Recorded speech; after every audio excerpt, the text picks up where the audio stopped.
Halo guys, apa kabar kalian? Mimin harap kalian baik-baik aja. Di video kali ini, kita akan melanjutkan pembahasan manhwa, Muridku Adalah Penjahat part ke-55. Seperti biasa bagi kalian yang baru aja, mampir di channel ini, jangan lupa untuk tekan tombol subscribe, like, dan juga komen. Dan bagi kalian yang baru aja nonton video ini, ada baiknya kalian tonton dulu video part sebelumnya agar ceritanya nyambung. Link videonya sudah Mimin cantumkan di deskripsi video ini, atau kalian bisa cek di playlist. Tanpa berlama-lama, mari kita bahas tuntas. Cerita kita lanjutkan. Di pembahasan terakhir, ketika Ming Xin dan Duan Museng tidak bisa menghancurkan segel yang kompatibel milik Wu Dao, akhirnya Lu Zhou sendiri yang turun tangan. Lu Zhou mengangkat tangan kanannya, kartu item pecah di telapak tangannya.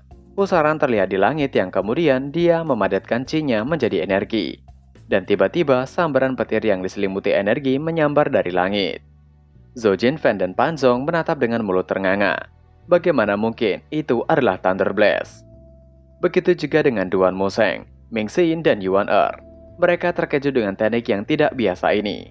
Selama bertahun-tahun menjadi murid Lu Zhou, mereka belum pernah melihat master mereka melepaskan keterampilan ini.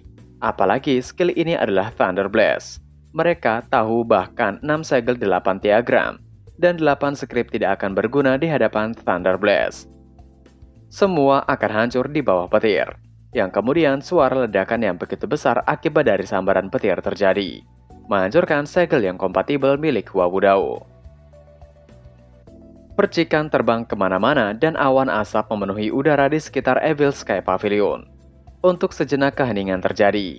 6 segel kompatibel, 8 diagram, 8 skrip semuanya tidak berdaya. Hanya dalam sekejap mereka bubar, menghilang tanpa jejak. Yang lebih menakutkan adalah teknik kura-kura besar Wu Dao sama sekali tidak berguna. Lu Zhou menggelengkan kepalanya bergumam. Kartu item Thunder Blast memiliki tingkat kerusakan 10%. Ia tidak yakin apakah Wu Dao beruntung atau apa. Bagaimanapun Wu Dao pasti beruntung lolos dari tingkat 1% keberhasilan. Mata Wu Dao melebar menjadi merah saat ini. Saat dia terbaring, dia meludahkan seteguk cairan merah. Pertempuran sudah pasti dan sejelas siang hari. Selimut keheningan menyelimuti aula besar. Seseorang akan dapat mendengar suara jarum jatuh ke tanah pada saat ini. Lu Zhou dengan tatapan gelapnya mengatakan untuk mereka segera berdiskusi di dalam aula. Di sisi lain, Yuan Er yang melihat kerusakan yang ada di sana mengatakan kepada murid Wu Dao, bahkan jika menghancurkan pavilion, akan diharuskan membayar. Jika tidak, maka harus membayarnya dengan nyawa. Murid Wu Dao langsung pucat dibuatnya. Mereka kembali memasuki aula. Wu Dao dengan susah payah mencoba bangkit dari terkapar memasuki aula. Cengkraman Duan Museng mencengkram pada tombak Overlord. Dia tidak merasa lega atau santai. Sebaliknya, 6 segel yang kompatibel, yang kuat bahkan tidak bisa menahan satu pukulan dari masternya. Namun dirinya bahkan tidak bisa merusaknya lebih awal. Pikiran Ming Xin sederhana. Dia berpendapat bahwa masternya telah menyembunyikan kekuatannya selama bertahun-tahun. Sejak masternya mengejar 10 elit hebat saat itu, dia tahu masternya memiliki banyak kartu as di lengan bajunya. Namun tidak ada yang tahu sejauh mana kekuatannya. Ekspresi Yuan Er adalah penuh dengan pujian untuk masternya. Sementara itu, Zhou Jinfen dan Pan Zong merasa seolah-olah mereka adalah katak dalam sumur. Mereka menelan ludah saat menatap tak percaya Wu Dao yang telah ditekan sepihak oleh Lu Zhou. Mereka tidak dikejutkan oleh kekalahan Wu Dao, tapi mereka dikejutkan oleh ledakan petir Lu Zhou. Thunder Blast adalah gerakan yang dilepaskan dengan memadatkan chi menjadi sekelompok energi yang begitu padat sehingga bisa melepaskan kekuatan sekuat sambaran petir. Itu adalah keterampilan yang sangat langka dan menakutkan. Thunder Blast sudah lama dianggap sebagai skill yang hilang dan hanya ada di buku-buku sejarah. Tidak ada yang pernah melihat teknik ini sebelumnya, apalagi menguasainya. Dengan terbata-bata, Wu Dao mengatakan Thunder Blast. Wu Dao tidak tahan lagi. Dia jatuh ke satu lutut dan harus menompang berat badannya dengan tangannya. Dia berbicara dengan sangat enggan. Jelas tidak bisa menerima kekalahannya. Murid Wu Dao bergegas menemuinya, berniat untuk mendukungnya. Namun Wu Dao melambaikan tangannya memberi isyarat agar muridnya tidak datang. Orang seperti dia tidak takut kehilangan, tetapi kehilangan tanpa martabat. Wu Dao bergumam dalam hati. Siapa yang tahu dia akan dikalahkan oleh Thunder Blast? Jika dia tahu Jitiando telah menguasai teknik seperti itu, dia tidak akan datang ke Evil Sky Pavilion dan mempermalukan dirinya sendiri. Sungguh ironi, bukan? Ia tidak takut kalah selain kalah tanpa harga diri. Seseorang harus membayar untuk taruhannya. Luzo menyandarkan punggungnya di singgasana sembari menikmati es jeruknya bergumam. Jika mereka ingin memanggil teknik petir miliknya tadi sebagai Thunder Blast, ia tidak akan keberatan.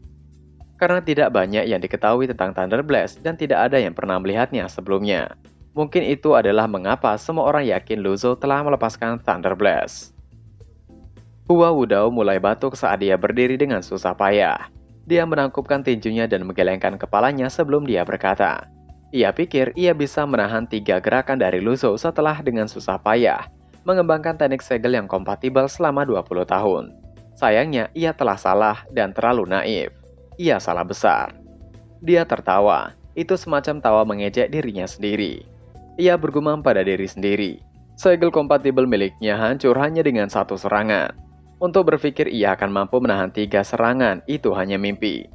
Hua Wudao terkekeh pahit sebelum dia memuntahkan seteguk cairan merah lagi. Murid Hua Wudao berteriak segera memanggil masternya karena khawatir. Hua Wudao sekali lagi menghentikan muridnya. Ia mengatakan ia baik-baik saja. Namun Hua Wudao jelas tidak baik-baik saja. Ekspresinya dengan jelas memberitahu yang lain bahwa simpul di hatinya semakin rumit. Setelah beberapa saat, dia menangkupkan tinjunya dan mengatakan bahwa ia menerima kekalahannya. Selama itu tidak melibatkan Sekte Yun, ia akan menyetujui permintaan apapun dari Luzo. Luzo mengangguk tanda setuju. Ia mengatakan bahwa ia melihat Hua Wudao adalah orang yang jujur. Ia memiliki pertanyaan untuk Hua Wudao, dan yang harus Hua Wudao lakukan adalah menjawab dengan jujur.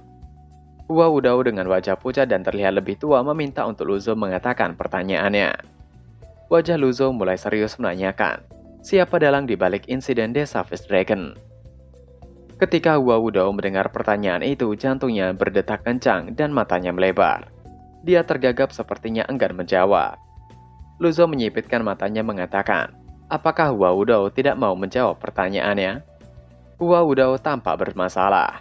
Dia mengatakan bukannya ia tidak mau menjawab, hanya saja jawabannya akan melibatkan banyak pihak. Tiba-tiba Yuan Er berteriak dengan marah. Apa yang salah dengan Hua Wudao? Hua Wudao telah kalah dan Hua Wudao harus patuh membayarnya. Yang kemudian diikuti oleh Ming Xiyin mengatakan dengan nada menghina. Hua Wudao adalah tetua Sekte Yun. Bahkan jika kata-katanya bukan aturan emas, setiap kata-kata harus bernilai, bukan? Apakah Hua Wudao berniat untuk menarik kata-katanya sendiri? Sambil mengaku sebagai anggota dari Jalan Mulia, Zhou Jinfeng mengambil pendekatan yang lebih lembut. Dia menangkupkan tinjunya dan mengatakan pada Hua Wudao, ia memiliki saran. Ia dapat mengatakan bahwa jawaban atas pertanyaan ini sangat penting bagi Hua Wudao. Jika begitu, Hua Wudao hanya perlu memberikan jawaban kepada Master Pavilion saja. Pan Zong ikut menyela mengatakan, apa yang dikatakan Zhou Jinfeng itu benar. Apakah dunia akan dalam kekacauan jika Hua Wudao mengatakan kebenarnya kepada Master Pavilion? Hua Wudao telah mengetahui hal itu, tapi tidak terjadi kekacauan di dunia ini. Hua Wudao merasa seolah-olah dia terjebak di antara batu dan tempat yang keras. Duan Musai mengangkat tombak Overlord-nya, dan aura dingin langsung keluar dari tubuhnya. Ketidakpuasannya atas kekalahannya sebelumnya membuatnya cemberut dan memicu kemarahannya. Ia berteriak untuk Hua Wudao berhenti menjadi pengecut, dan katakan apa yang harus Hua Wudao katakan. Jika tidak mau mengatakannya, maka Hua Wudao dapat meninggalkan hidupnya di Evil Sky Pavilion. Semua orang di aula besar sepertinya memandang rendah Hua Wudao saat ini. Hua Wudao mundur selangkah dengan tulus mengatakan, ia berjanji untuk merahasiakan ini dan tidak akan menceritakan hal ini kepada siapapun. Jika memungkinkan, ia memohon untuk Luzo membuat permintaan lain. Semua orang saling bertukar pandang. Ming Xiyin meludah mengatakan, Hua Wudao hanyalah omong kosong. Hua Wudao bahkan tidak bisa menghormati kesepakatan yang Hua Wudao buat dengan masternya. Dan Hua Wudao memiliki keberanian meminta hal lain. Ming Xiyin mengatakan kebenaran. Jika dia bisa mengabaikan janji yang dia buat dengan penjahat terhebat di bawah langit, dia tidak berhak menggunakan ini sebagai alasan. Ekspresinya berubah tak sedap dipandang. Luzo membelai janggutnya dan mengatakan itu tidak masalah. Luzo melanjutkan, ia akan memberi Hua Wudao 2 pilihan. Pertama, Hua Wudao bisa mengatakan kebenaran siapa dalang dibalik The Savage Dragon. Kedua, bergabunglah dengan Evil Sky Pavilion sebagai penatua. Luzo berkata sambil berpikir pada dirinya sendiri pada saat yang sama. Hua Wudao mampu menahan serangan Duan Moseng dan Ming Xian. Tingkat penguasaannya terhadap 6 segel kompatibel jelas tinggi. Meskipun itu adalah teknik kura-kura, jika digunakan dengan baik, itu bisa digunakan sebagai serangan dan pertahanan. Yang lain tercengang. Mereka memandang Luzo dengan ekspresi terkejut. Dari awal hingga akhir, Hua Wudao tidak menggunakan avatar 100 Tribulation Insight. Dia ingin menghemat sebagian kekuatannya untuk menghadapi serangan kedua dan ketiga Luzo. Namun, dia kalah setelah serangan pertama dan membuat dirinya cedera. Lebih penting lagi, pria ini tampaknya tidak membedakan antara jalan mulia dan jalan iblis di dalam hatinya. Ketika dia mendengar dua pilihan ini, mata Hua Wudao melebar. Tubuhnya bergetar, untuk sejenak ia terdiam mencoba untuk berpikir dengan baik. Yang kemudian ia mengatakan bahwa dirinya berasal dari Sekte Yun. Jika dia bergabung dengan jalan iblis, dia tidak peduli apakah itu akan merusak reputasinya. Tapi dia khawatir itu akan mengubah Sekte Yun menjadi bahan tertawaan. Di sisi lain, dia tidak bisa memaksa dirinya untuk membocorkan rahasianya. Dia benar-benar tersiksa oleh dilema ini. Luzo mengatakan dengan acuh tak acuh, itu adalah kesepakatan terbesar yang ia dapat buat. Ekspresi Hua Wudao memburuk. Ia masih terdiam tidak mengatakan apapun. Ming Xian memecahkan heningan dengan mengatakan, Hua Wudao telah meninggalkan Sekte Yun. Apa yang perlu Hua Wudao khawatirkan? Hua Wudao akan menjawab tapi terhenti. Ia tergagap. Dia dalam ikatan yang ketat, ia lebih buruk daripada mengambil nyawanya sendiri. Luzo tidak terburu-buru. Dia diam-diam menunggu Hua Wudao membuat keputusan. Terlepas dari pilihan yang dibuat Hua Wudao, bagaimanapun juga itu akan bermanfaat bagi Evil Sky Pavilion. Ming Xian bergumam dalam hati. Meskipun dirinya dan Duan Moseng meremehkan teknik kura-kura itu, mereka tidak akan membantah kata-kata master mereka. Selain itu, kekuatan Evil Sky Pavilion melemah. Dengan suntikan kekuatan baru, itu mungkin dikembalikan ke kejayaannya. Ming Xian berbalik dan menatap masternya diam-diam. Ia meneruskan gumamannya bahwa masternya tidak terlihat seperti hidupnya mendekati batasnya sama sekali. Bahkan terlihat lebih hidup dari hari ke hari dan dipenuhi dengan energi vitalitas. Hua Wudao merendungkan hal ini, tetapi masih tidak mengambil keputusan. Luzo berkata dengan suara yang dalam bahwa Hua Wudao memiliki dua pilihan dan hanya bisa memilih salah satu. Hua Wudao adalah orang pertama di bawah langit yang diberikan perlakuan seperti itu oleh Evil Sky Pavilion. Luzo melanjutkan, kesabarannya terbatas. Ia ingin jawaban setelah 10 hitungan. Jantung Hua Wudao terpacu menanyakan, bagaimana jika ia tidak memiliki jawaban? Sebelum Luzo menjawab, Ming Xian mengatakan, jika begitu Hua Wudao akan mengalami nasib yang sama seperti Fan Siwen. Hua Wudao akan dipenjara di Evil Sky Pavilion sampai memikirkan semuanya. Namun karena Hua Wudao telah melihat melalui hidup dan mati, ia yakin ini tidak masalah bagi Hua Wudao. Juga, Evil Sky Pavilion tidak terlalu luas, tapi masih memiliki banyak kamar untuk penginapan. Evil Sky Pavilion memiliki pavilion utara, selatan, timur, dan barat. Memiliki banyak tempat tinggal bobrok di tengah gunung. Memiliki gua refleksi di belakang gunung juga. Di sana dingin. Juga jangan berpikir Hua Wudao akan bisa melarikan diri. Bahkan jika 10 elit hebat muncul bersama, mereka tidak akan mampu menembus penghalang Golden Jinting. Ming Xian mengoceh dengan senyum di wajahnya. Ia menambahkan bahwa Hua Wudao adalah orang yang terhormat dan berprestasi, dan tidak akan pernah berpegang teguh pada kehidupan. Jika tidak, dia tidak akan muncul di Evil Sky Pavilion. Namun, seseorang seperti dia akan peduli dengan harga diri dan martabatnya. Pada saat itu, dia akan memastikan setiap kultivator di bawah langit tahu bahwa Hua Wudao dari Sekte Yun adalah orang yang tidak dapat dipercaya. Dia datang ke Evil Sky Pavilion dan kalah taruhan tetapi tidak mau membayar. Hua Wudao merasa semakin tidak bisa berkata-kata. Ada banyak yang tahu tentang kunjungannya ke Evil Sky Pavilion. Jika tidak, dia tidak harus mengundurkan diri dari posisinya sebagai tetua Sekte Yun. Semuanya dimulai dan diakhiri dengan simpul ini di dalam hatinya. Dia tidak akan menyesal. Yuan Er tiba-tiba berteriak. Jika begitu, ia akan memulai menghitungnya. Yuan Er segera memulai menghitung mundur. Namun hitungan Yuan Er terlalu cepat yang membuat Hua Wudao bergumam. Siapa yang menghitung secepat itu? Mata semua orang di aula besar Evil Sky Pavilion termasuk Lu Zhou tertuju pada Hua Wudao.